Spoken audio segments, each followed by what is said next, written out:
છેલ્લા 4 દિવસથી પાકિસ્તાન, અફઘાનિસ્તાન અને ઘણા ગલ્ફ દેશોમાં વરસાદના કારણે સ્થિતિ વધુ ખરાબ થઈ છે. યુએઈમાં વરસાદે 75 વર્ષનો રેકોર્ડ તોડ્યો. પૂર જેવી સ્થિતિને જોતા ત્યાં હાજર ભારતીય દૂતાવાસે હેલ્પલાઇન નંબર પણ જાહેર કર્યો છે.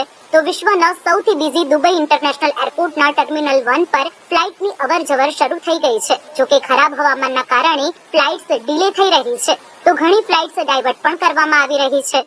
બીજી તરફ પાકિસ્તાન અને અફઘાનિસ્તાનમાં વરસાદના કારણે આવેલા પૂરમાં અત્યાર સુધીમાં 135 લોકોએ જીવ ગુમાવ્યો છે. ઓમાનમાં પણ પૂરના કારણે 20 લોકોના મોત થયા છે. એક દિવસ પહેલા દુબઈમાં ખરાબ હવામાનના કારણે ભારતની 28 ફ્લાઇટ્સ રદ કરવામાં આવી હતી. પાકિસ્તાનના ખૈબર પખ્તુનખ્વા અને બલુચિસ્તાન પ્રાંતમાં ઇમરજન્સી લાગુ કરવામાં આવી હતી. પાકિસ્તાન ડિઝાસ્ટર મેનેજમેન્ટ ઓથોરિટીએ બલુચિસ્તાન અને ખૈબર પખ્તુનખ્વાના ઘણા વિસ્તારોમાં લોકોને તેમના ઘરની બહાર ન નીકળવાની સલાહ આપી છે. પાકિસ્તાન હવામાન વિભાગે 22 એપ્રિલ સુધી સમગ્ર દેશમાં ભારે વરસાદ અને કરા પડવાની જાહેરાત પણ કરી છે. હવામાન વિભાગે ભારે વરસાદનું કારણ વાતાવરણમાં ફેરફારને ગણાવ્યું છે. હાલ પૂરગ્રસ્ત વિસ્તારોમાં લોકોને રાહત સામગ્રી પહોંચાડવામાં આવી રહી છે. વાહન વ્યવહાર માટે રસ્તાઓ સુધારવામાં આવી રહ્યા છે. તો ગલ્ફ દેશોમાં હવામાન બદલાવાનું મુખ્ય કારણ દક્ષિણ પશ્ચિમ તરફથી લો પ્રેશરનું નિર્માણ છે.